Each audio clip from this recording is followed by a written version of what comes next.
मी पवित्र तिथे नांदतो ज्ञान राजा सुपात्र तया आठवीता महापुण्य राशी नमस्कार माझा सद्गुरु ज्ञानेश्वरासी श्री निवृत्तीनाथ महाराज की जय श्री ज्ञानेश्वर महाराज की जय श्री नामदेव महाराज की जय श्री एकनाथ महाराज की जय बोला पुंडलिक वरदे हरी विठ्ठल श्री ज्ञानदेव तुकाराम पंढरीनाथ महाराज की जय समस्त जन कल्याणे निरतं करुणामयं नमामि चिन्मयं देवं सद्गुरुं ब्रह्मविद्वरम् आता विश्वात्मके देवे येणे वाग्यज्ञे तोषावे तोषोनी मज द्यावे पसाय दान हे जे खळांची व्यंकटी सांडो तया सत्कर्मी रती वाढो भूता परस्परे पडो मैत्र जीवांचे दुरितांचे तिमिर जाओ विश्वस्वधर्म सूर्ये पाहो जो जे वांछील तो ते लाहो प्राणी जात वर्षत सकळ मंगळी ईश्वर निष्ठांची मांदियाळी अनवरत भूमंडळी भेट तू तया भूता चला कल्पतरूंचे आरव चेतना चिंतामणीचे गाव बोलते जे अर्णव पियुषांचे चंद्रमे जे अलांछन मार्तंड जे तापहीन ते सर्वाही सदा सज्जन सोय रे होतु किंबहुना सर्व सुखी पूर्ण होवो नीतिनी लोकी भजिजो आदिपुरुषी अखंडित आणि ग्रंथोपजीविये विशेषी लोकीये दृष्टा दृष्ट विजये होवा वेजी एत म्हणे श्री विश्वेश्वराओ हा होईल दान पसाओ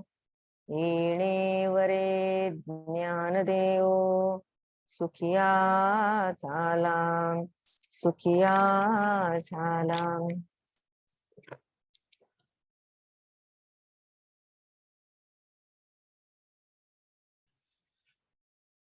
आपण बघितलं की हा 5वा अध्याय त्याला संन्यास कर्मसन्यास योग म्हटलं आहे आणि याच्यात अर्जुनाच्या मनात आधी प्रश्न होता की देवा तू असं सगळे सांगतोस ज्ञान पण आणि सर्व कर्मसन्यास सांगतोयस आणि योग पण सांगतोयस हे दोघं सांगतो मला निश्चित असं सांग बाबा आणि मला काय उकलून सांग आणि म्हणून मग भगवंत म्हणत आहेत खर तर तुझी कृपाच आहे भगवंता पण आता तू सांग आणि अर्जुनाच्या बद्दल अर्जुनाचं भाग्य कसं आहे हे पण ज्ञानेश्वर माऊली म्हणतात की जसं आईच कामधेनू असावी तर त्या मुलाला चंद्र सुद्धा खेळायला मिळतो त्याचप्रमाणे इथे प्रत्यक्ष भगवंत ज्याच्या अधीन आहे किंवा शंभूची जर प्रसन्नता असेल तर काय शक्य अशक्य आहे सगळंच शक्य आहे म्हणजे जसं उपमन्यूला शंकराच्या प्रसन्नतेमुळे आणि कृपेमुळे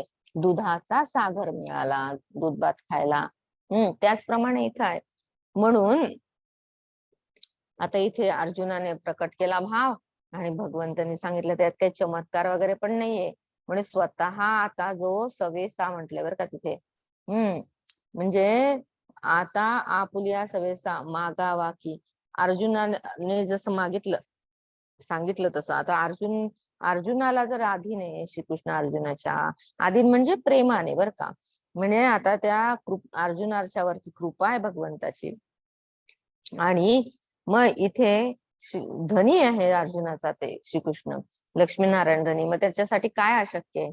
आणि त्याच्यात केलं, त्याच्यात आश्चर्य वाटण्यासारखं तरी काय आहे? चमत्कार तरी काय आहे त्याचा? आणि म्हणून म्हण अर्जुने म्हणिपे ते हासोनी ये रे दिदले तेची सांगेन बोलिले काय कृष्ण. अर्जुनाच्या ह्या प्रश्नावरती तो संन्यास सांगतोय बा देवा कर्माचा, आणि मग कर्मयोगाचा पण आदेश अनुष्ठान करायला सांगतो. आता आम्हाला निश्चित कर, सांग काय करू ते, जे आमचं कल्याण करणार आहे. मग भगवंत म्हणतायत की संन्यासी भगवान वाच संन्यास कर्मयोगश्च निःश्रेयस करा उभो तयोस्तु कर्म संन्यासात कर्मयोगो विशिष्यते. अरे हे दोन्ही पण आहे ना, संन्यास आणि कर्मयोग दोन्ही कसे आहेत की निःश्रेयस करावं. ज्ञानपूर्वक कर्माचा संन्यास आणि निष्काम कर्मयोग हे दोन्ही कसे निःश्रेयस करावं. निःश्रेयस दोन्ही पण मोक्षदायक आहे, निश्चयच करणारे, निश्चित असं श्रेय करणारे, कल्याण करणारे आहे. पण तयोस्तु कर्म संन्यासात कर्मयोग विशिष्यते. पण त्यामध्ये कर्म म्हणजे कर्मसन्यासापेक्षाही निष्काम कर्मयोग अधिक चांगला आहे. खरं म्हणजे एक श्रेष्ठ आणि कनिष्ठ असं नाहीच आहे, दोन्ही एकदम नाही करतायत, दोन्ही भिन्न पण नाही. आता इथे कसं आहे की इथे अर्जुनाला सांगितला की अर्जुनाकडे बघून, ती परिस्थिती बघून अर्जुन जशा प्रकारचा होता त्याच्याप्रमाणे सांगितलं की काय आहे हे, की कर्मयोग जास्त विशेष आहे किंवा कर्मयोग अधिक चांगला आहे. कारण ज्याला आचरण करायचं आहे, जो अर्जुन आहे समोर, तो कसा आहे, कर्मप्रधान आहे, म्हणून त्याच्यासाठी सांगितलं. त्याला तो होणार नाही, त्याला जो संन्यास आहे ना, कर्मसन्यास नाही पेलणार, म्हणून म्हणजे परिस्थिती बघून सांगितलं चांगला. ह्याचा अर्थ संन्यासाची हेटाळणी केली असं नाही आहे, किंवा त्याला कमी लेखलं असं पण नाही, आणि असं होऊच शकत नाही. म्हणजे जशी जशी पात्रता असेल तसं होईल की नाही. मग म्हणून इथे म्हटलंय की जरी जाणा नेणा सकळा हा कर्मयोग कीर प्रांजळा जैसी नाव स्त्रिया बाळा तरुणोत्तर तोय तरणी. जशी बाळांना म्हणजे लहान मुलांना आणि बालकांना आणि स्त्रियांसाठी हे नदीला किंवा पाण्याला पार करून जाण्यासाठी हे काय आहे की पाण्यातून तरून जाण्यासाठी नाव हे सोपं साधन आहे की नाही, तसंच ज्ञानी आणि अज्ञानी सगळ्यांना कर्मयोगाचं आचरण सुलभ आहे, म्हणून विशिष्यते म्हटलंय. सुलभ सांगितले, विशिष्यते म्हणजे आचरण्यास कसा आहे, चांगला आहे असं सांगितलंय. आणि म्हणून तो आचरायला सांगितलाय. कारण म्हणजे तैसे सारा सार पाहिजे तरी सोह पाहावी देखिजे तेणे संन्यास फळला हिजे अनायासे आता याची लागी सांगेन तुझ संन्यास याचे चिन्ह मग सहजे ते अभिन्न जाणसी तू. अरे म्हणे अर्जुना, मी आता तुला त्याच्यामुळे सारासार विचार करून ह्याच पाहिलं तर कर्मयोग सोपा दिसतो आणि कर्मसन्यासाचं फळ अनायास प्राप्त होतं, सहजतेने प्राप्त होतं, म्हणून कर्मयोग कसा आहे सांगितलं. आता यासाठी मी तुला कर्म संन्यास म्हणजे कर्माच्या संन्यासाचं लक्षण पुढे सांगतो, ते ऐक. आणि हे जे लक्षण आहे ना, हे दोन्ही मार्ग फलप्राप्तीच्या दृष्टीने एकरूप आहेत, भिन्न नाही आहेत, एकानंतर एक आहेत. म्हणून मग ते कर्मफल एकरूप आहेत हे सहजपणाने तुला कळेल. कारण म्हणे ज्ञेयस्य नित्य संन्यासी यो न द्वेष्टी न कांक्षती निर्द्वंद्वो हि महाबाहो सुखम बंधात प्रमुच्यते. म्हणे अशा तऱ्हेने ज्ञेयस्य नित्य संन्यासी, तू जाण नित्य संन्यासी त्यांना जाण. कोणाला? यो न द्वेष्टी न कांक्षती, जो कोणी द्वेष करत नाही किंवा कांक्षती म्हणजे विषयाची इच्छा धरत नाही. आणि निर्द्वंद्वो हि महाबाहो सुखम बंधात प्रमुच्यते.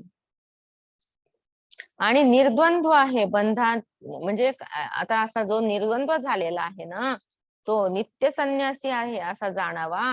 आणि अर्जुना रागद्वेष द्वंद्व रहित पुरुष अनायास काय होतो, या संसार बंधनातनं मुक्त होतो. महाभाव सुखम बंधात प्रमुच्यते, तो काय होतो, ह्या बंधनातनं, संसाराच्या बंधनातनं सहज मुक्त होतो असं सांगितलं. ज्ञेयस्य नित्य संन्यासी कोण नित्य संन्यासी? न द्वेष्टी न कांक्षती, जो द्वेष करत नाही, जो काही विषयाची इच्छा धरत नाही. आता बघा इथे द्वंद्व सांगितले आणि सारखे द्वंद्व येतात की नाही, शीत उष्ण शरीराच्या स्तरावरती, दुःख दुःख मनाच्या स्तरावरती, राग द्वेष पण त्याच्यातच मनाच्या स्तरावरती. आता याच्यामध्ये राग द्वेष बुद्धीमध्ये पण आहे, मान अपमान, मान झाला तर बरं वाटतं, नाही असतं तर द्वेष वाटतो. आता हे जे आहे ना, हे सगळे जे आहे ना, बुद्धी त्याचं उपकरण, बुद्धीने विचार करता येतो आणि विचाराचं ते साधन सांगितलंय. पण आता जो कोणी असा आहे तो संन्यासी जाण, ज्याच्या मनातल्या, आणि म्हणून काल आपण ह्या ओव्या वाचल्या त्याच्यात अतिशय सुंदर वर्णन केलंय ज्ञानेश्वर माऊलीने, की म्हणे जसं तरी गेली असी से न करी, न पवता चाड न धरी, जो सुनिश्चळी अंतरी मेरू जैसा, आणि मी माझे ऐसे आठवण, विसरले जयाचे अंतःकरण, पार्था तो संन्यासी जाण निरंतर. म्हणे अशा तऱ्हेने गेली यासी से न करी, गेली यासी म्हणजे जे विषय आहे, प्रिय वस्तू आहे, ती नष्ट झाली तर तिचं काय करतो तो? स्मरण करत नाही. से न करी, स्मरण करत नाही. त्याला त्याची काय न पवता चाड न धरी, त्याला कुठल्याही विषयभोगाची इच्छा नसते आणि तो कसा असतो? मेरू जसा निश्चल असतो तसं त्याचं अंतःकरण त्याचं स्थिर राहतं आणि त्या अंतःकरणामध्ये मी आणि माझं हे सुद्धा स्फुरण होत नाही. कणे मी आणि माझे ऐसे आठवण, विसरले जयाचे अंतःकरण.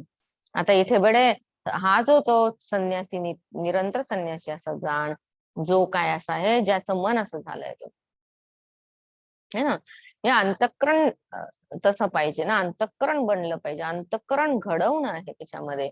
आणि ते अंतःकरण घडवण्यासाठी काय काय लागतं ते पुढे सांगितलंय. जो कर्मसन्यास आहे तो शक्य नाही आहे, असं का सांगितलं? तो शक्य नाही म्हणण्यापेक्षा, कर्मसन्यासापेक्षा कर्मयोग काय आहे, विशिष्य दोन्ही पण श्रेयस्कर आहे. आणि आता इथे ते अज्ञानामुळे ते भिन्न आहे असं वाटतात.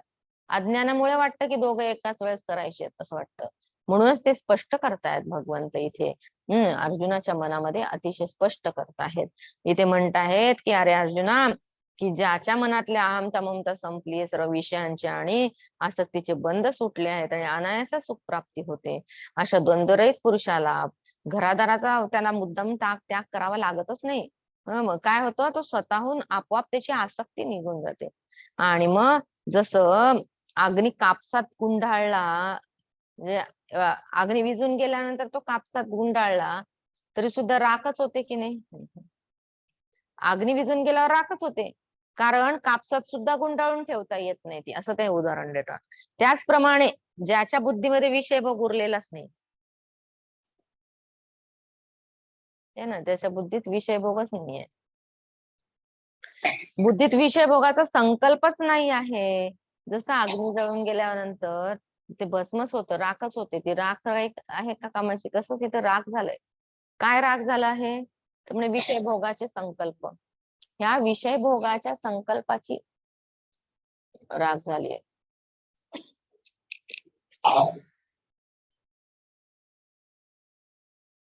पण हे सगळे इथे सुंदर सांगतात ज्ञानेश्वर माऊली, असा जो आहे ना, असा नित्य संन्यासी असतो आणि त्याप्रमाणे त्याच्या बुद्धीमध्ये विषय भोगाचे संकल्प नाहीये.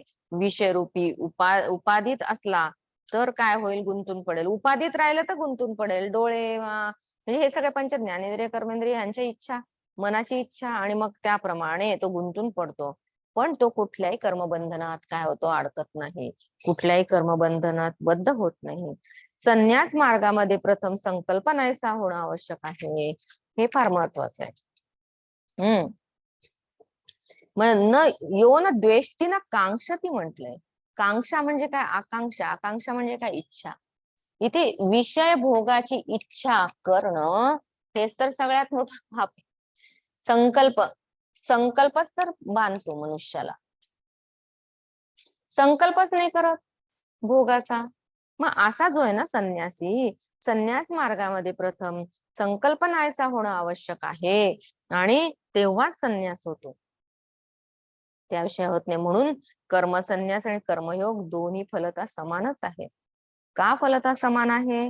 तर म्हणे अशा तऱ्हेने, सांख्य योग पृथक बालाः प्रवदन्ति न पंडिताः, एकमप्यस्थितः सम्यक् उभयोर्विन्दते फलम् सांख्ययोगौ पृथक् बालाः प्रवदन्ति न पंडितः एकमप्यस्थितः सम्यक् उभयोर्विन्दते फलम्.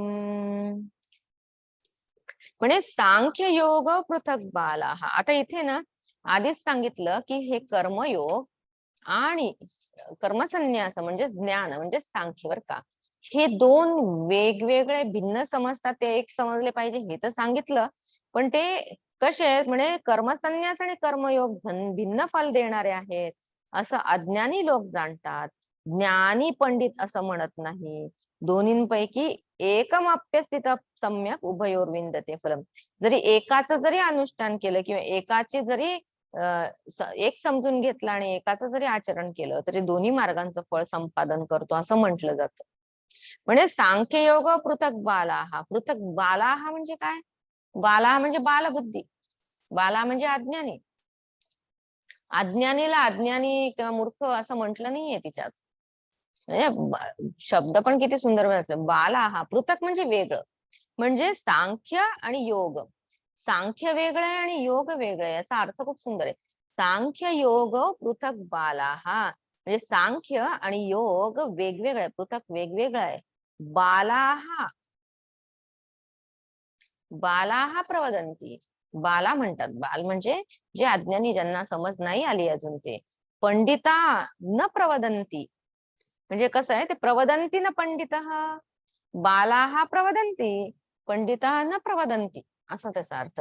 की म्हणे सांख्य आणि योग हे वेगवेगळे आहे, पृथक आहे म्हणजे वेगवेगळे आहे. असं बाल जे आहे, बाल म्हणजे जे बालबुद्धी आहे, अज्ञानी आहे. बालबुद्धी म्हणजे छोटा मुलाची बुद्धी असं नाही, ज्यांची समज कमी येते, मग ते किती पण वर्षाचे असू शकतात है ना, ज्यांना समजत नाही ते अज्ञानी, ते त्याला बाल म्हटलंय.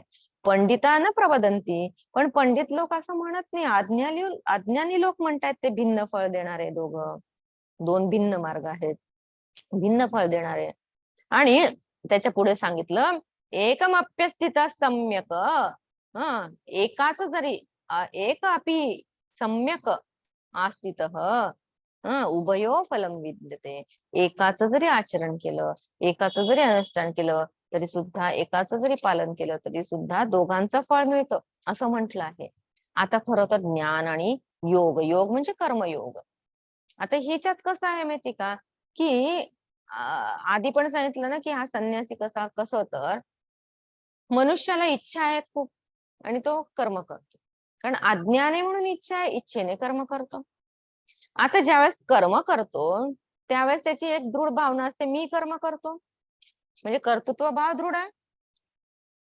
आता हा कर्तृत्व भाव ज्यावेळेस दृढ असतो त्याला काय म्हंटल, कर्तृत्व भाव. मी करणारा. आता त्याच्यामध्ये कर्तृत्व भाव सोडणं फार अवघड आहे. असं कसं मी केलं आणि म्हणायचं नाही. श्रेय घेणं, श्रेय न घेणं हे खूप कठीण आहे. प्रत्येक मनुष्य न केलेल्या कर्म, खूपशे लोक तर न केलेल्या कामाचं पण श्रेय घेतात. करणारे दुसरेच असतात, श्रेय हेच घेतात है ना. म्हणून मी केलंय हे सोडणं खूप अवघड आहे. पण मग कर्मयोगामध्ये काय करायचंय, दोन आहे. मी करतो आणि मी भोगतो. भोगतो म्हणण्यापेक्षा काय की आता फळ, आता कर्म करतोय, कर्म करताना आता ही सुरुवात केली, हे होईल की नाही, मग चालेल की नाही. एखादा मनुष्य आता काहीतरी काम सुरू करतो किंवा मग त्याची चिंता करतो की नाही, आता एवढं केलंय ह्याचा फायदा होईल की नाही, एवढं होईल की नाही, एवढं मिळेल की नाही. मग ते मिळेल की नाही, होईल की नाही म्हणजे काय, फळाच्या बद्दल चिंता करतो. ते फळ होणार आहे, अरे पूर्ण दे ना तू तिथे. म्हणून गुरुदेव म्हणतात की तुम्ही give your best and live the rest. हा कर्मयोग झाला गुरुदेवांच्या भाषेत. गिव्ह युअर बेस्ट म्हणजे तुम्ही चांगल्या प्रकारे 100% तुमच्या बाजूने पूर्ण करा, जे जे करू शकतात ते. आता ठरवलंय ना करायचं, मग सगळं करायचं है ना. आता एखादं काम करायचं ठरवलं, मग सगळं एकदम करायला बरं आहे की नाही. आणि पूर्ण मन देऊन, पूर्ण प्लॅनिंगने, पूर्ण मनापासून करायचं, असं अर्धवट नाही. मग ठीक आहे म्हणतात ठेवू बघू मग असं नाही, त्याला कर्मयोग नाही म्हणत. कर्मयोग कसा असतो की ज्याच्यामध्ये स्वीकारलं आहे आणि करतो आहे, आणि जे कर्म करतोय त्याचा फळाबद्दल तर विचार करतो मनुष्य. मग एवढं मिळेल की नाही, मग हेच मिळेल की नाही, त्याचीच चिंता करतो. काम करताना पण त्याची चिंता करतो. मग अशा तऱ्हेने त्याची चिंता करतो, तर मग तिथे पण एनर्जी जाते. मग ही चिंता करण्याने म्हणजे फलासक्ती आहे. फळा कर्मफळ मिळायला पाहिजे, असंच मिळायला पाहिजे, हे मिळेल की नाही, ही जी फलाची आसक्ती आहे ना, त्यालाच म्हणतात भोक्तृत्वासक्ती. एक कर्म केलं तर फळ मिळतं, आणि कर्म करताना मी करणारा पाहिजे. आपोआप तर काही होणार नाही. त्यांना सांगितलं खुर्च्या टाकून द्या. आता इथे प्रवचन खुर्च्या टाकाल, आता खुर्च्या ठेवा सांगितलं की नाही, मग हे कर्म झालं की नाही. खुर्च्या ठेवायची क्रिया झाली, मग कोणी केली? मी केली. मी ठेवल्या खुर्च्या. मी भाव आला की नाही, मी कर्तृत्व, मी करता झालो. आणि मग मी केली होती, मग आता याच्यावरती पण आता जे काय केलं त्याच्यात आता येतील की नाही एवढ्या खुर्च्या ठेवल्या तरी लोक, असं होईल की नाही, असं करतो की नाही आपण. मग आता बिझनेस तर सुरू केलाय, सगळं तर करतोय, मग एवढं फळ मिळेल की नाही. हा ठीक आहे, काम्य कर्मामध्ये ते विचार करणं गरजेचंच आहे. पण ज्यावेळेस निष्काम कर्मयोग असतो त्यावेळेस काय होतं माहिती का, की जिथं कर्तृत्व भाव सोडणं कठीण असतं, त्याला सांख्य म्हटलंय. जिथं मी करताच नाहीये हे, त्याला ज्ञानी म्हटलंय. ज्ञानी करता कधीच नसतो. भोगता कसा असेल, जो करणाराच नाही तर भोगणारा कसा असेल. मग इथे भोक्तृत्वासक्ती सोडण्याला कर्मयोग म्हटलंय. दोघांचे फळ एकच कसे हो. दोघांनी हे मिळतं असं की भोक्तृत्व सोडणं अवघड थोडं सोपं आहे कर्तृत्व सोडण्यापेक्षा. कसं, ठीक आहे आपण केलं, भगवंताच्या चरणी अर्पण करून केलं, आता जे फळ मिळेल ते मी प्रसाद बुद्धीने घेतो, जे मिळालं ते जशी भगवंताची इच्छा. पण मी केलं सुटत नाही, हे ना. मग जो मी केलं सुटणं म्हणजे सांख्य झालं, ज्ञान झालं. आणि मी म्हणजे मी आता जे मिळालं ते भोक्तृत्व सुटलं, फळाची आसक्ती आणि त्याची चिंता सुटली. मला माहिती फक्त करायचं, ते फळ देईल ते दे, त्याला म्हणायचं कर्मयोग, त्यालाच म्हणायचं निष्काम कर्मयोग. मग आता इथे पण म्हटले की अज्ञानी लोक ते भिन्न समजतात ना, पण म्हणे पंडित न प्रवदंती, जे ज्ञानी आहे ना, ज्ञानी पंडित असं म्हणत नाही, कारण त्यांना माहिती आहे, म्हणून ते म्हणत नाही की असे वेगवेगळे. कारण बघा आणि खरं तर असं आहे ना, की जोपर्यंत इथे सांगितलंय पुढच्या श्लोकात तेच आहे की कर्मयोगाचं अनुष्ठान केल्याशिवाय, कर्मयोगाचं पालन केल्याशिवाय सांख्य होत नाही. कारण सांख्य ध्यानाचा आणि ज्ञानाचा मार्ग आहे. ध्यान आहे, जोपर्यंत बहिर्मुख प्रवृत्ती तोपर्यंत होणारच नाही. मग आता इथे सांगितलं की कर्मसन्यास आणि कर्मयोग भिन्न फळ देणारे आहेत, असं अज्ञानी लोक म्हणतात. ज्ञानी लोक म्हणत नाही, ज्ञानी पंडित असं जाणत नाही आणि असं म्हणत नाही. दोन्ही पैकी एकाच जरी यथाशास्त्र अनुष्ठान केलं तरी दोन्ही मार्गाचं फळ संपादन होतच होतं. दोन्ही मार्गाचं फळ संपन्न होतं. जर कर्मयोगाचं आचरण केलं म्हणजे भोक्तृत्वासक्ती, म्हणजे आता याची चिंता संपली, कसली फळाची चिंता संपली, हे कर्म करतोय ईश्वरार्पित बुद्धीने करतो, त्याला प्रसाद म्हणून ग्रहण करतोय. असं करून करून करूनच ती बहिर्मुखता आणि हे कमी होणार आहे ना, ममता. मग अहमता राहिली, ती अहमता पण मग जाईल ज्ञानाने, असं आहे ते. एरवी तरी पार्था जे मूर्ख होती सर्वथा, ते सांख्य योगू संस्था जाणती केवी, सहजे जे अज्ञान म्हणून म्हणती ते भिन्न, एरवी दीपा प्रती कोय काही अनान प्रकाशू आहाती. म्हणे एरवी तरी पार्था जे मूर्ख होती सर्वथा, एरवी तरी म्हणे असं म्हणजे पार्था, अरे अर्जुना, एरवी तरी जे सर्वथा अज्ञानी, मूर्ख होती म्हटले बरं का, सर्वथा अज्ञानी. इथं बाला हा शब्द वापरलाय. बाल शब्द कशासाठी वापरतात, ज्या वेळेस शास्त्रामध्ये बाल शब्द येतो, बाल शब्द अज्ञानींसाठी वापरतात, त्यांची समज कमी अज्ञानी असे त्यांच्यासाठी बाल शब्द वापरला जातो बरं का. ते सर्वथा अज्ञानी आहेत. ते काय करतात की ते सांख्य योग संस्था जाणती केवी, ते संन्यास ज्ञान योग कसे जाणू शकतील. संन्यास म्हणजे ज्ञान योग कसं काय जाणू शकतील, जाणू शकणार नाही. सहजे ते अज्ञान म्हणून म्हणती ते भिन्न. आता हे पुरुष अज्ञानी असतात ना, म्हणून ते काय करतात की हे मार्ग भिन्न आहेत असं सहज म्हणतात. कारण त्यांची समज तशी असते, कारण ते अज्ञानी असतात. जसं लहान मूल आहे, त्या लहान मुलाला लग्नाचा खरा अर्थ कळतो का? लग्नात काय आनंद आहे ते कळतं का? लग्न कशासाठी असतं कळतं का? नाही कळत. त्याला लग्न म्हणजे काय, चला नाचायला मिळेल, मिरवणूक निघेल, आपण जाऊ, नवीन नवीन कपडे घालायचे, खायचं प्यायचं, इकडे तिकडे मिरवायचं, मस्तपैकी मला आता अभ्यास करावा लागणार नाही, उड्या मारायच्या, एवढंच कळतं. आणि मग सगळे भेटतील, सगळे येतात, सगळे लाड करतात, काय काय देतात, मग मला पण पैसे मिळतील, ते देतात ना हातात थोडेफार, लहान मुलं बघितलं तेवढंच. पण ज्यांचं लग्न होणार त्यांना माहितीये ना, किंवा ज्यांचे ऑलरेडी झालेले आहेत, जे मोठे आहेत, म्हातारे आहेत, त्यांना माहिती लग्नाचा अर्थ काय, लग्न म्हणजे काय, हे की नाही. तसंच इथे हे समजण्यासाठी हे कसं आहे की अज्ञानी जे आहे त्यांची समज नाही, त्यांना हे संन्यास कळणारच नाही, ज्ञान कळणारच नाही. म्हणून ते कसा बरं हा ज्ञान योग जाणू शकतील, कारण त्यांची बुद्धीची क्षमताच नाहीये तेवढी जाणून घेण्याची, कारण बहिर्मुक्त आहे, इच्छा खूप आहे, मग कसे जाणून घेतील. म्हणून मग इथे सांगितलं की अशा तऱ्हेने ते पुरुष अज्ञानी, म्हणून ते दोन्ही भिन्न समजतात, हे मार्ग, हे वेगवेगळे मार्ग आहेत. आणि पण जे ज्ञानी आहे त्यांना माहितीये, ज्यांचं लग्न झालंय, जे मोठे आहेत त्यांना माहिती, आता नवीन लग्न झालेले त्यांना कळत नाही काय आहे काय नाही, किंवा लग्न आत्ताच नुकतं होतंय त्यांना पण कळत नाही, मग मोठे सांगतात अरे असं नसतं, असं करा, तसं नसतं, तसं करा, कारण त्यांना अनुभव आहे, त्यांना माहितीये ना. तसंच आहे, जे ज्ञानी आहे त्यांना माहितीये. म्हणून मी इथे म्हंटल की हे भिन्न आहे असं नाहीये. मग म्हणून इथं म्हटलंय की भिन्न कसे भिन्न असतील ते, सहज ते अज्ञान म्हणून म्हणते ते भिन्न, हे अज्ञान म्हणून ते भिन्न म्हणतात. आणि उदाहरण इतकं सुंदर दिलंय त्यांनी, दृष्टांत असून ज्ञानेश्वर माऊलींनी, एरवी दीपा प्रती काही आनान प्रकाश आहती. आनान म्हणजे भिन्न भिन्न, वेगवेगळे. म्हणजे अनेक दिवे जर लावले, वेगवेगळे दिवे लावले, खूप दिवे लावले, तरी ते प्रत्येक दिव्याचा वेगवेगळा प्रकाश असतो काय हो? कुठेही कसाही दिवा लावा, दिव्याचा प्रकाश, मेणबत्ती पेटवली तरी प्रकाशच मिळणार आहे, तो दिवाच आहे. मेण फक्त काय, स्निग्धच पदार्थ आहे, तो गोठवलेला आहे ना.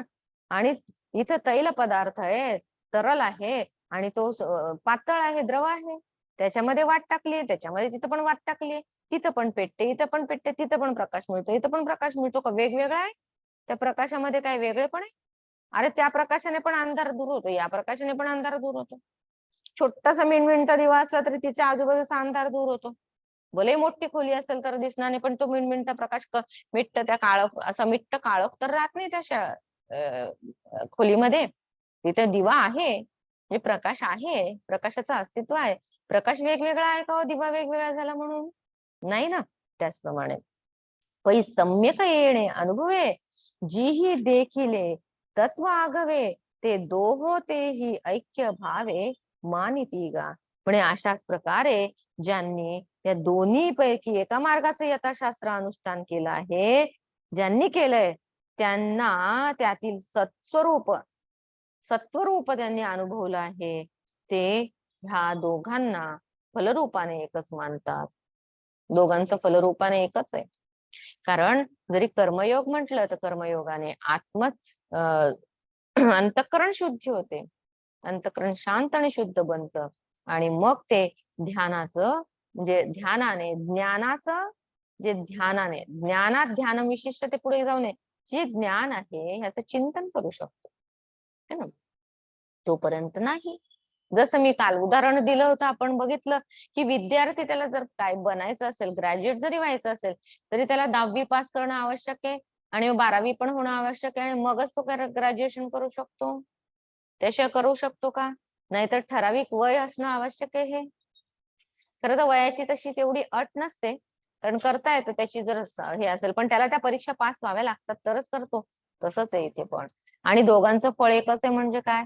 अरे ते ते पै सम्यक, दोघांचं फल, उभयोर विंदते फलम, दोन्ही मार्गांचं फळ संपादन करतो तो, एकाच जरी अनुष्ठान केलं तरी.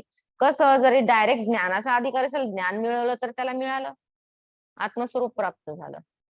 आणि जर समजा नाही आहे तो अधिकारी, तरी त्याने काय केलं, कर्मयोगाचं आचरण केलं, तर ते ज्ञान समजतं, आणि मग त्याचा तो काय करतो, ध्यानाने, निधिध्यासनाने ते प्राप्त करतो. मग दोघांचं फळ एकच आहे की नाही, सम्यक एकच फळ प्राप्त करतात की नाही.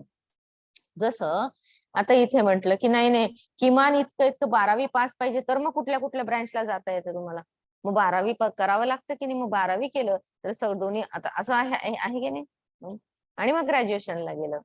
तसंच आहे, इथे कर्मयोग केला आणि मग नंतर ज्ञान कर्मसन्यास केला. आता इथे म्हणे आता हे जे सांगितलं त्याच्यावरती पुष्टी करण्यासाठी म्हणे आता वाईट तर म्हटलं नाहीये ज्ञानाला. कर्मसन्यास म्हणजे कमी आहे आणि मग कर्मयोग म्हणजे कर्मयोग विशेष तर कर्मयोग चांगला आहे, कर्मसन्यास नाही आहे असं सांगितलं. पण ते कशाने? प्रसंगानुरूप सांगितलंय, प्रसंगानुसार सांगितलंय.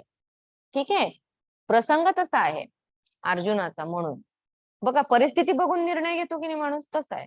पण इथे आता पुढे स्पष्ट करतायत काय, यत्सांख्ये प्राप्यते स्थानम तयो तयोगैरपि योग्यते गम्यते तयोगैरपि गम्यते एकं सांख्यं च योगं च यः पश्यति स पश्यति यत्सांख्ये प्राप्यते स्थानम तयोगैरपि गम्यते एकं सांख्यं च योगं च यः पश्यति स पश्यति यत् स्थानं सांख्ये प्राप्यते तत् योगही अपि गम्यते.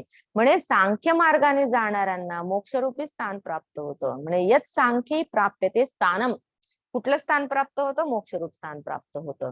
तिथेच तै योगही अपि गम्यते. योगही म्हणजे निष्काम कर्मयोगाने. योग म्हणजे निष्काम कर्मयोग. सांख्य म्हणजे सांख्ययोग. सांख्ययोग म्हणजे ज्ञान. सांख्यालाच कर्मसन्यास म्हटले. कर्माचा त्याग असं म्हटलंय. कर्म सोडून देऊन चालत नाही. म्हणजे कर्म म्हणून तर कर्मयोगामध्ये पण कर्म सोडून देण्यामध्ये तुझी कधी आसक्ती न हो असं म्हटलंय. माते कर्मफल हेतु माते असंगस्तु अकर्मणी, असं होता कामा नये. पण कर्मच सोडून दिले मग ते तर मन आळशी होईल, है की नाही. मग तसं होता कामा नये. म्हणून हे परत परत सांगतायत बरं का. तशी गफलत होते, खूप जण असं ऐकल्यानंतर कर्म करायचं सोडून देतात. अशी उदाहरणं आहेत, माझ्या समोरच होते काही. सगळं छान चांगलं चांगलं लोकांचं सोडून दिलं त्याने, करायचं नाही काही. कशाला करायचंच नाही तर कर्म बांधतं. अरे असं नाहीये. सोडून दिल तर कसं होईल नाही का. कर्तव्य कर्म तर करायलाच पाहिजे. आणि असं आहे की कर्तव्य कर्म करणं इतकं सुंदर आवश्यक आहे. आपल्या इच्छेप्रमाणे कर्म केलं तर ठीक आहे, पण ते काम्य कर्म होईल. आणि कर्तव्य कर्म केलं ते पण ईश्वरार्पित बुद्धीने केलं, इच्छेनुसार नाही, आपल्या आवडीनुसार नाही. आवड निवड न बघता लाईक्स अँड डिसलाईक्स सोडून ईश्वराला अर्पित करून कर्तव्य कर्म केले तर तोच कर्मयोग होतो, है ना.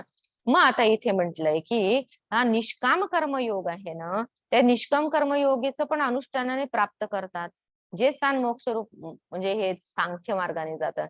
म्हणून ज्ञाननिष्ठ कर्मसन्यास आणि निष्काम कर्मयोग एकच आहे असा जाणणारा खरा ज्ञानी आहे.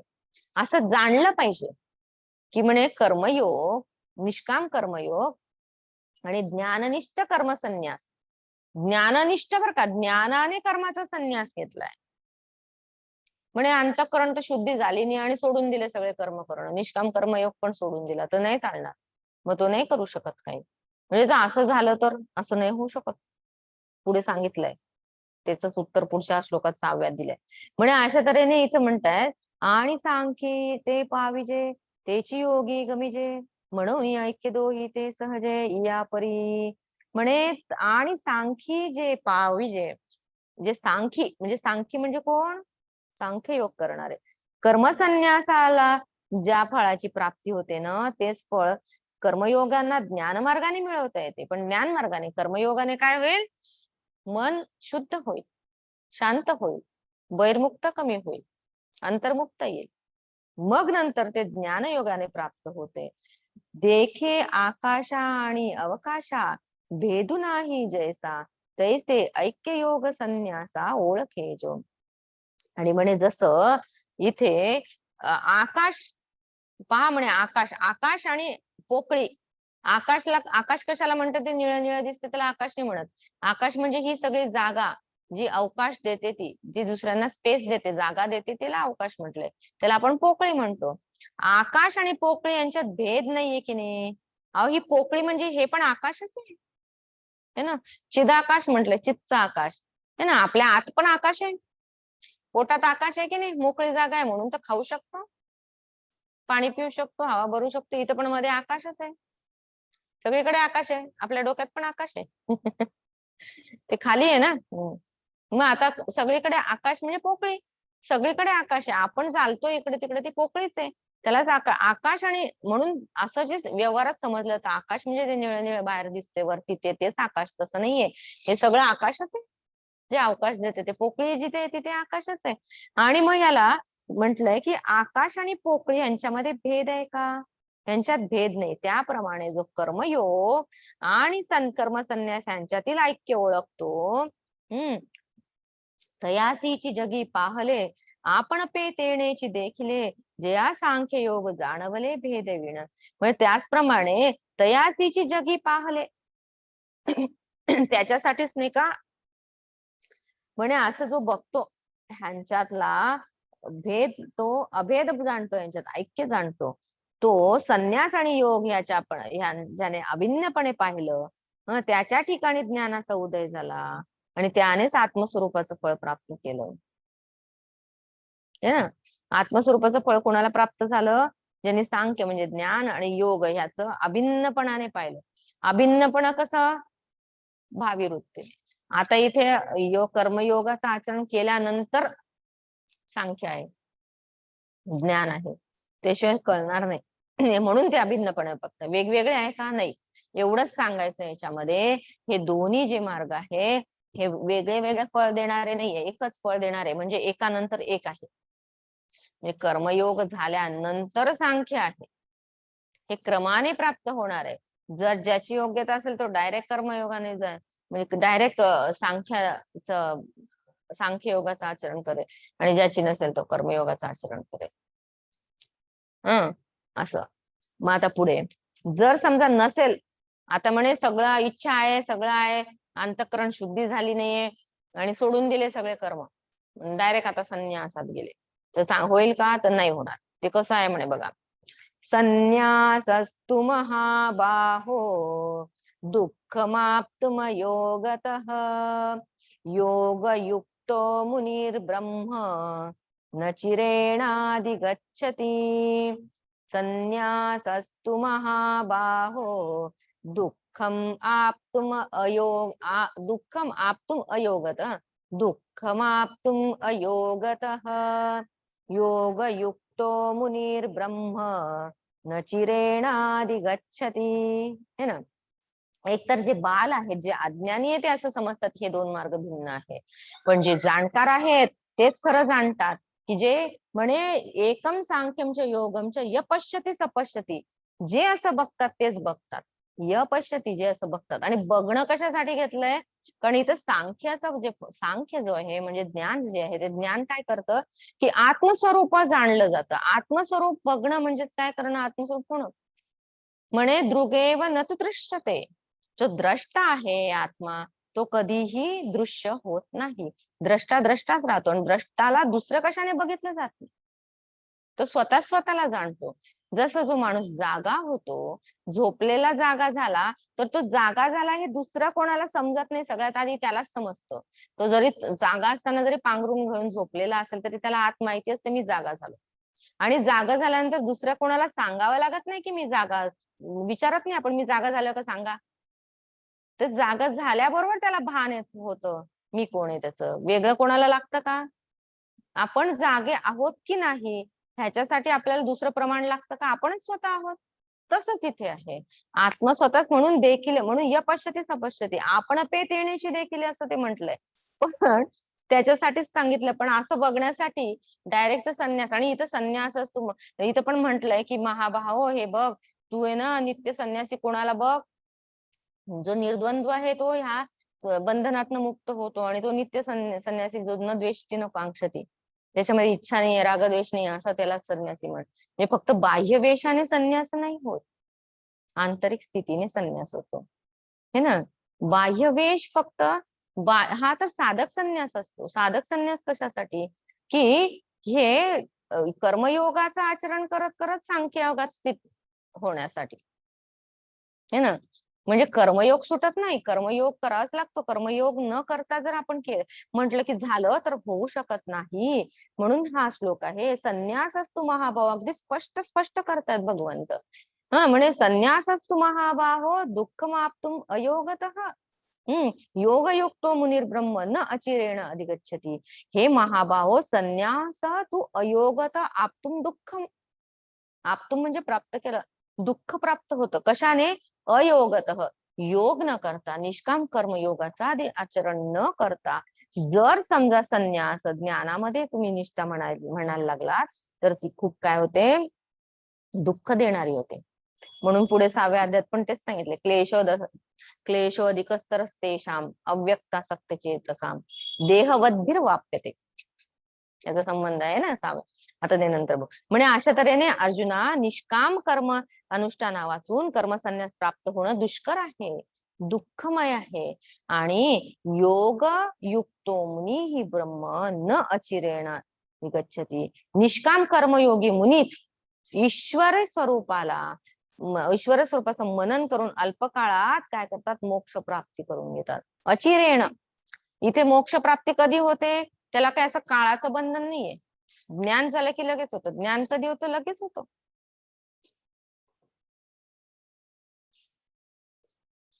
वृत्तीत ज्ञान लगेच होतं. म्हणून श्रवणात, श्रवण करतानाच ज्ञान होतं. तिथंच जाणलं, त्या क्षणी ती वृत्ती तयार झाली आणि समजली, बस संपलं, ज्ञान झालं. मग इथे म्हणूनच तर आधी जे विद्यार्थी जायचे तिथे काय सांगितलं होतं की जे जायचे विद्यार्थी तिथे गुरूंजवळ समित पाणी, त्या आधीच्या अध्यायात आपण बघितलं, समिधा घेऊन वैराग्य प्राप्त झाल्यावरती जायचे. आणि जे सेवया, तद्विद्धी प्रणिपातेन परिप्रश्नेन सेवया. सेवया म्हणजे सेवेने, शेवया म्हणजे खायच्या शेवया नाही बरं का. म्हणजे तर खायच्या शेवया. मग आता इथे ज्ञान मिळवायची रीती पण सांगितली आधीच्या अध्यायात. आता इथे तेच सांगतायत की हे जे काही कर्मयोगी मुनी आहे ना, जे कर्मयोगाच्या अधिष्ठानानंतरच हे सोपं आहे, नाहीतर दुःखमय आहे. का? कारण ज्ञानासाठी काही काय म्हणतात, पात्रता असायला लागते. ज्ञान कुणाला मिळतं? ते कुणाला मिळतं ज्ञान? तर त्याची काय पात्रता असली पाहिजे हे पुढच्या श्लोकात सांगितले. किती सुंदर आहे. एकेकाचं उत्तर, म्हणजे जर असा अर्जुनाच्या मनात प्रश्न येईल तर त्याच्या आधीच भगवंत सांगतायत. आणि आता इथे सांगतायत की संन्यास असतो महाभाव, हे महाभाव अर्जुना, निष्काम कर्म अनुष्ठाना वाचून कर्मसन्यास प्राप्त होणं दुष्कर आहे. अरे तुला जे वाटतं मी संन्यासिनी होतो, भिक्षा मागून राहतो, तर ते बरोबर नाहीये. कारण तू तर कसला अधिकारी आहे? कर्मयोगाचा आहे. अजून तुझ्या मनात इच्छा आहे.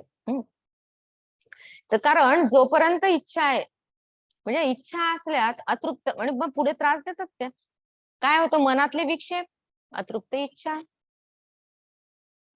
अशा तऱ्हेनेच ना अज्ञान, हेच तर त्रास देतं की नाही. मग आता इथे आता म्हणतायत की तो युक्तिपंथे पार्था, जो युक्तिपंथे पार्था चढे मोक्ष पर्वता, जो महासुखाचा निमथा वाहिला पावे, हेरा योग स्थिती जया सांडे, तो वायाची गा हव्यासी पडे, परी प्राप्ती काही न घडे संन्यासाची.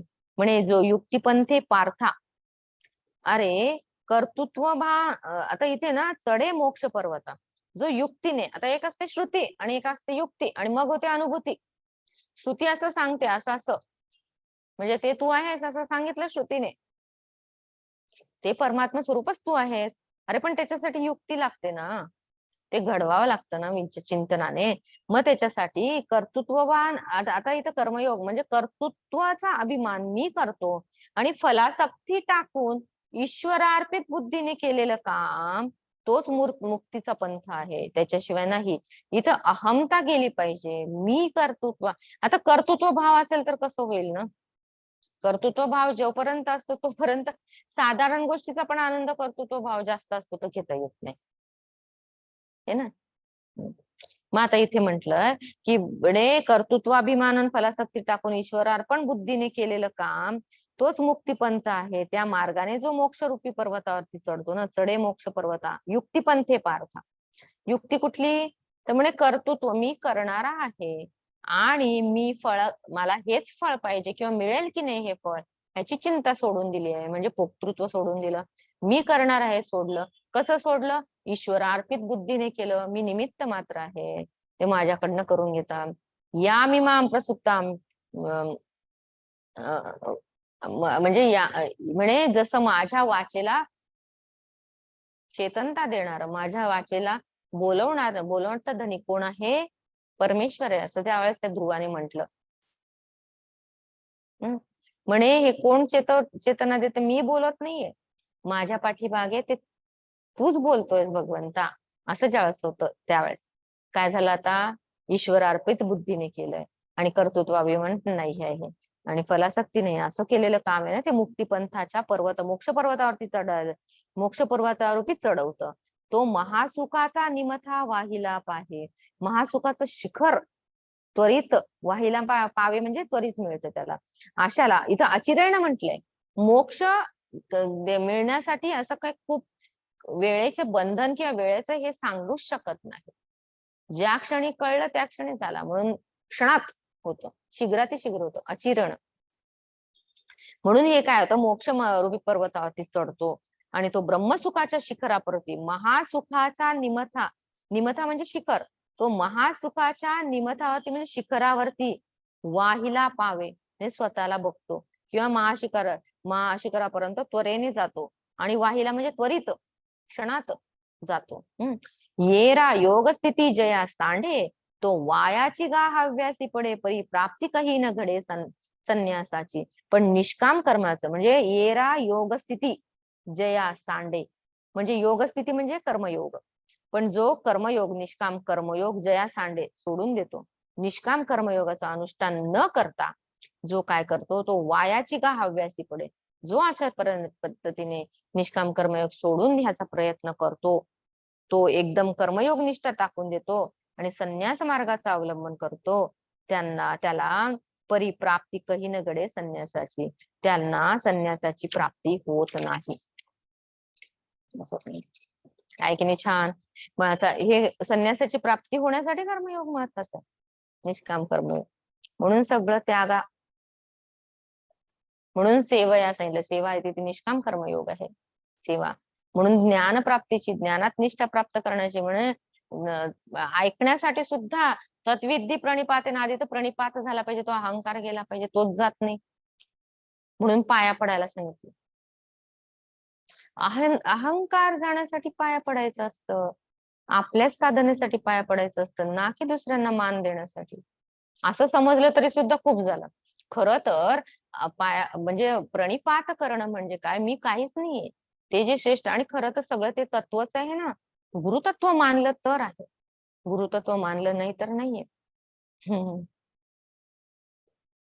आणि गुरु तत्व सगळीकडे भरलेलं आहे, म्हणून ते अवधूताचे 24 गुरु म्हटलेत ना.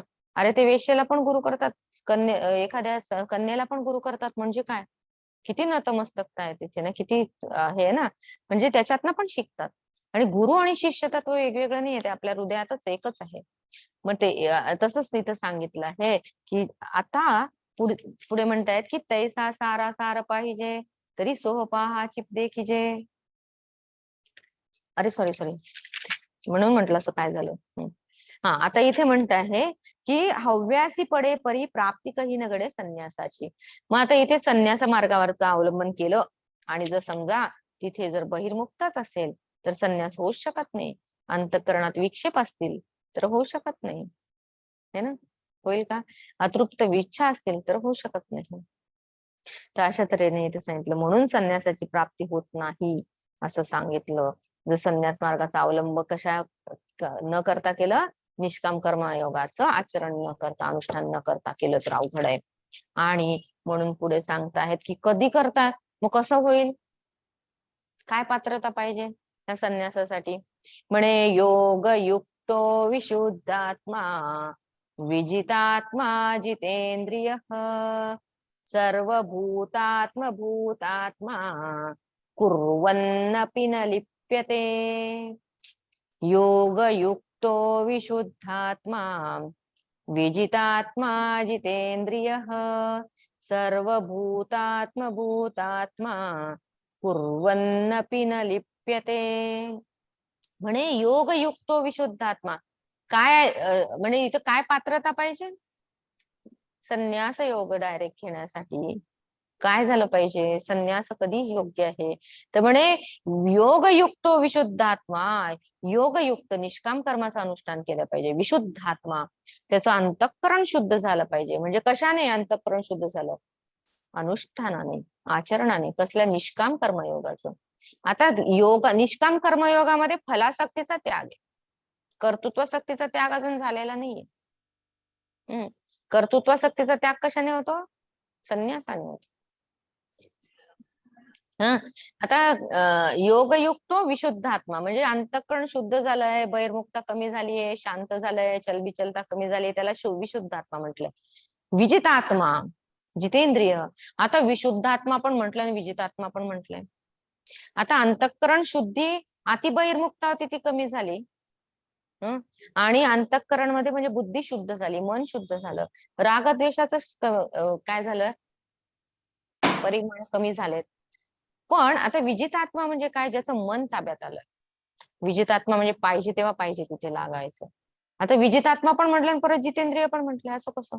आता इंद्रिय पण ताब्यात असली पाहिजे. म्हणून इंद्रियांचा संयम आहे, पण मनाचा पण आहे. कधी कधी इंद्रियांचा संयम दम करतो आपण, पण क्षम होत नाही. म्हणून मनाला पाहिजे तेव्हा तिथे लावता यायला पाहिजे, पाहिजे तेव्हा काढता यायला पाहिजे. नाही म्हणजे नाही, हो म्हणजे हो.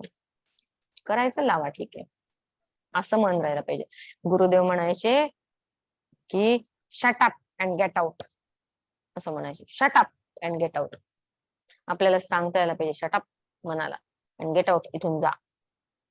एखाद्या कुठे गेलं विचार तर त्यांच्या इंटरव्ह्यू मध्ये बघा, ते असं बोलताना दिसतं आपल्याला, shut up and get out म्हणायचे. मी तुम्हाला नाही म्हटलं, इतकं सुंदर ते सांगायचे. आणि ते ध्यानाच्या ह्याच्यात पण सांगायचे की त्या मनाला सांगता यायला पाहिजे, इथं थांबलं गेलं पाहिजे. अरे ज्याचं मन शांत झालं त्याला स्वप्न सुद्धा दिसत नाही. शुद्ध मनावाल्याला स्वप्न कितीतरी वर्ष स्वप्नच नाही बघत, म्हणजे दिसतच नाही. स्वप्न कधी येतात? स्वप्न कधी बघतो मनुष्य? कारण त्याच्यात त्या अतृप्त इच्छा आहे म्हणून, वासना आहे म्हणून. तर मग अशा तऱ्हेने इथे आपला विषय होता विजितात्मा. विशुद्ध आत्मा, विजितात्मा. एकतर योगयुक्त, योगाचा अनुष्ठान करणारा, कर्मयोगाचं आचरण करणारा, म्हणजे ईश्वरार्पित बुद्धीने फलासक्तीची चिंता न करता कर्म करणार. म्हणून फलासक्तीची चिंता न करता जे कर्म होते तेच खरं चांगलं कर्म होत, पण ईश्वरार्पित बुद्धीने, ईश्वराला अर्पण केलेल्या बुद्धीने केलं करत, म्हणजे फलासक्ती जे मिळेल ते ईश्वराला अर्पित करून बुद्धीने. म्हणजे काय? फलासक्तीची चिंता कधी सुटेल? ज्यावेळेस आपण म्हणू जे मिळेल तो भगवंताचा प्रसाद आहे म्हणून. म्हणून give your best and live the rest. म्हणजे काय? जे फळ मिळेल ते त्याची इच्छा, तो देईल, ते परमेश्वराची इच्छा. माझ्या हातात काय आहे? मी काय करणं ते. बाकीचं माझ्या हातात आहे का? ते सोडून द्या त्याच्यावरती.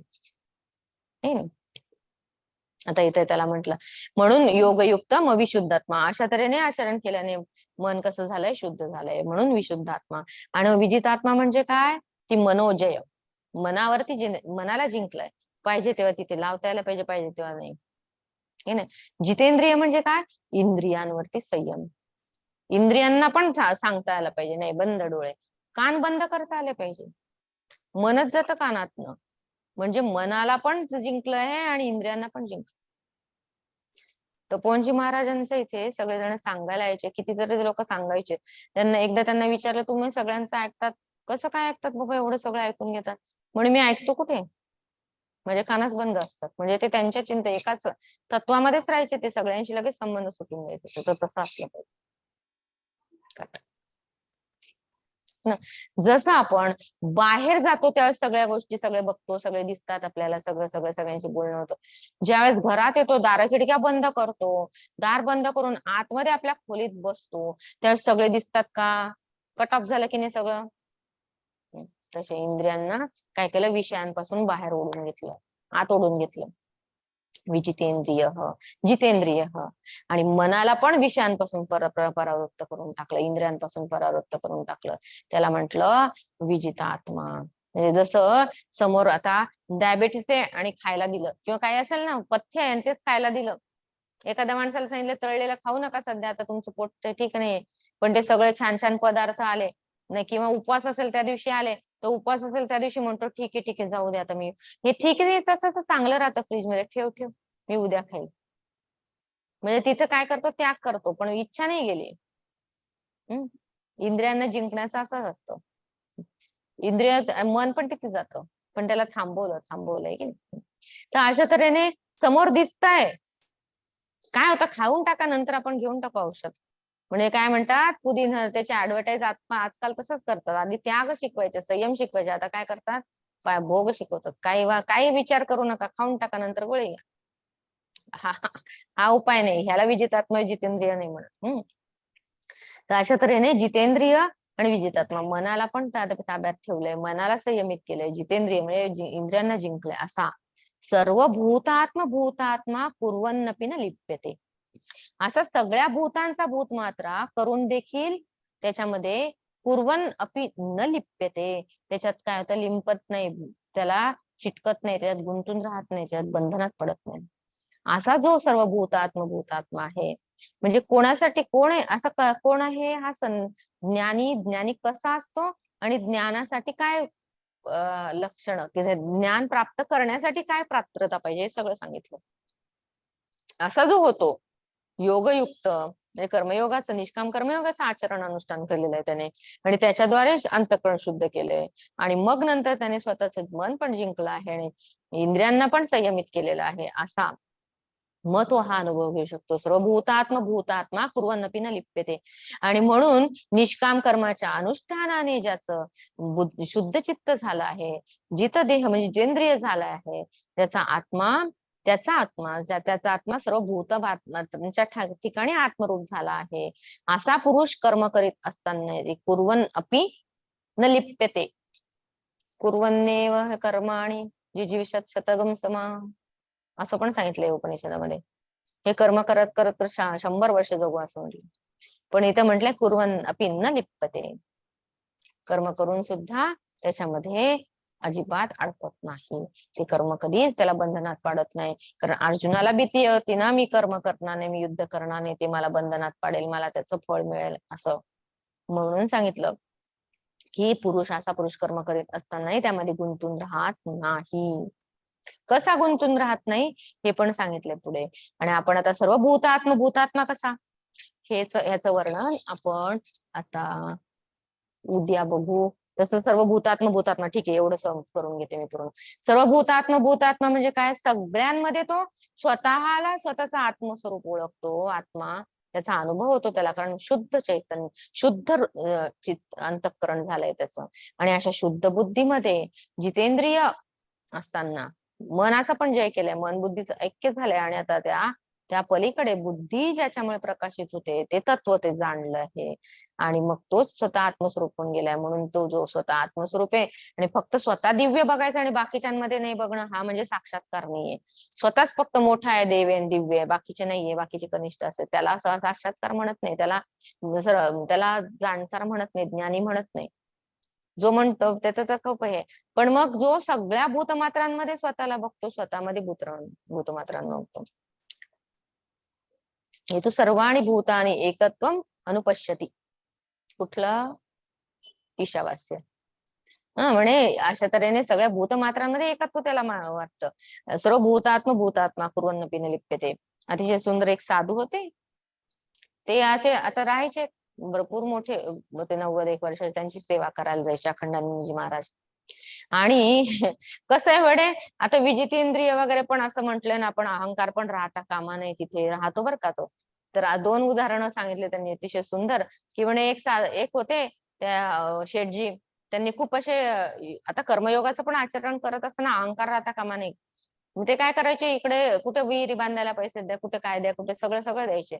आणि मग हे चालले की त्यांना सांगायचे, तुम्ही चालले तर तिकडे जरा त्या बाबाजींना विचारा, केलंय की नाही त्यांनी काम, ते केलंय की नाही, ते केलंय की नाही. मग त्यांनी एकदा सांगितलं, अरे तुम्हाला जर संशय आहे तर देऊच नका ना तुम्ही, संशयात्मा विनश्यती, जर दिलंय तर मग तिकडे बघू नका, एकदा दिलं की दिलं, दिल्यानंतर काय केलं की नाही, दिलं की नाही, हे चुकीचं आहे नाही का. हे तर आहे कर्मयोगाचं आचरण करत असताना पण होतं असं, म्हणजे लोकांसाठी करतो ईश्वर पण करतो, पण मी करतो हा भाव अजून गेला नाही. आणि इथं सर्व भूतात्मा असा हा आहे की म्हणे सगळ्यांमध्ये मीच आहे असं समजणारा. तर त्यांना विचारलं हे जे साधू होते त्यांना ते त्यांच्या सेवेत जायचे, अगदी 90 वर्षाचे होते, अगदी दिगंबर अवस्थेत राहायचे, तर कोणाला माहित नव्हतं. तर ह्यांची सेवा करायचे, जायचे, त्यांना जेवण बनवून द्यायचे, खायला द्यायचे, मग त्यांनी खाल्लं की त्यांचं उष्ट खायचे. आता गुरुजनांचं उष्ट खाल्लं जातं कारण तो प्रसाद मानला जातो, आणि जे असे साक्षात्कारी असतात त्यांचं तर इतकं आपल्यातला सगळे संस्कार पटकन बदलतात. मग आता काय झालं, हे तर ब्राह्मण. मग सगळ्या बाकीच्यांना ऑब्जेक्शन घेतलं त्यांनी, म्हणजे त्यांना वाटायला लागलं, अरे हा हा ब्राह्मण आपला मुलगा, आणि हा ह्या बाबाजींचं खातो, कुठल्या जन्मातले काय कुठल्या याच्यातले आहेत ते विचारायला गेले सगळे ब्राह्मण. या बाबाजी सांगा ना, तुम्ही कुठल्या जातीचे आहेत, कुठलं तुमचं दूध काय ते हसले. एक तर साधूचं कुळ नदीचं मूळ कधीच शोधू नये. तर ते हसले, ते म्हणाले, आता कोण माणूस मी, त्या मच्छरामध्ये पण मी आहे, त्या मुंगीमध्ये पण मी आहे, सगळ्यामध्ये पण मी आहे. ते त्या स्वरूपात होते. आता काय सांगणार, आणि तुम्ही काढून काढून पण काय करणार. अरे समजा असतील कुठल्या, पण ते आता ज्या वेळेस त्या अनुभवात आहे, त्यांना शरीरच मी नाहीये असं असताना मग कुठल्या जातीचे काय फरक पडणार आहे, हे ना. अशा तऱ्हेने सर्व भूतात्मा अशी त्यांची हे होती सगळीकडे. जसं रामकृष्ण परमहंस पण आहे ना, त्यांचं सगळ्यांशी एक तादात्म्य व्हायचं, म्हणून त्यांचे असे काही काही असे अनुभव सांगतात. एकदा म्हणे एका नोकराला तो माणूस मारत होता, काय चाबकाने.